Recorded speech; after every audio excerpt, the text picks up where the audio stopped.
I want to start off by asking you if you have watched the movie Elementals. Well, if you haven't, I definitely recommend it. Well, in August, while all my friends were traveling, I really wanted to watch it. So I asked my sister. She said she was busy. I asked my mom. Couldn't be less interested. And I asked my dad, who did not want to watch an animated movie about a fire girl and water boy. But I still really wanted to watch it. So I asked my parents for money and I went to the mall. Needless to say, I loved the movie. After that, I went to a cafe, did some shopping, and walked around some more. I can confidently say this was one of my favorite summer days. I came home 4 hours later, and my parents were wildly confused. They thought it was the weirdest thing, almost judging me, because they couldn't understand why I wanted to go out alone.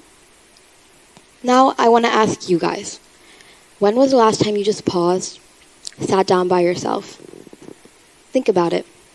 Where were you? How are you feeling? Was that experience positive? Was it negative? Or was it ordinary and unmemorable? If it was average and unmemorable, I ask you why. After my own experience of my parents being distraught, I began thinking, why is being alone seen as a filler until you're doing something more interesting? Solitude in our society has connotations of separation and punishment, whether that's prison or solitary confinement, time out time for kids, and maybe for a few of us, spending our Friday nights at home watching Netflix. In fact, a study published by Science magazine in 2014 did an experiment where they asked participants to go in a room alone for 15 minutes with nothing but their thoughts and an electric shocker. It was found that the majority of participants had shocked themselves once, if not multiple times. They would have rather inflicted pain upon themselves than just be there alone. Us as individuals, myself included, would rather be stimulated and engaged at all times. But I would be as bold to claim, we are scared to be alone. But that day, watching Elementals, I had so much fun, and I have implemented moments of solitude into my own life. It has fostered improvement with my confidence, my academics, and my relationships with others. My mindset has completely changed. To be the odd one out, being comfortable with solitude in a world that often values constant connection. I believe that being alone can not only benefit us, but the communities we are a part of. I want to talk more about the loneliness paradox.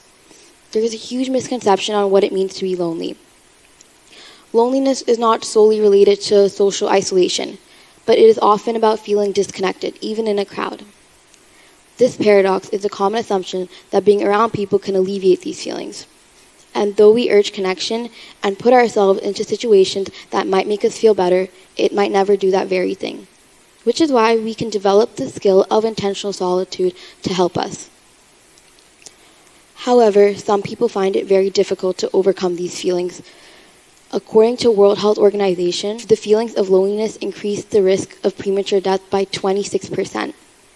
And unfortunately, these feelings are most prevalent to those under the age of 18. Which is why it is so important we cultivate and refine the skill of loneliness to our advantage. Research published in the Journal of Personality and Social Psychology did an experiment where they asked 1,000 participants a series of questions. It was found that those with higher levels of self-awareness had more authentic and fulfilling relationships, and those with lower levels of self-awareness had seemed to be struggling with codependence and anxiety. And a meta-analysis of the study found that those who practiced self-reflection exercises had more improved emotional regulation.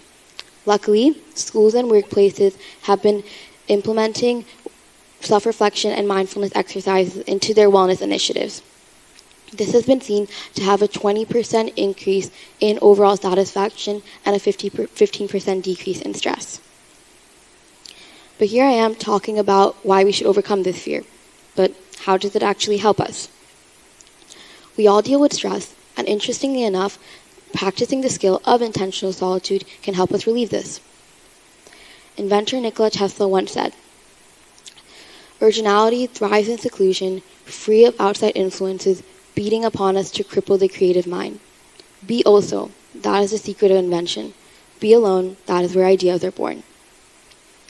When we put ourselves in an independent environment, we're able to ease our nerves. This benefits our problem-solving skills, reduces stress, and promotes serotonin release. This has a direct influence in our happiness levels, creating a better environment for ourselves and the people we're around. This is also further demonstrated through decades of research that shows when we collaborate with others, we are far less productive as opposed to we go off individually and then come together, pooling our own individual ideas. This has been found to be far more successful and productive. Even great things found inspiration, like Einstein's thought experiments.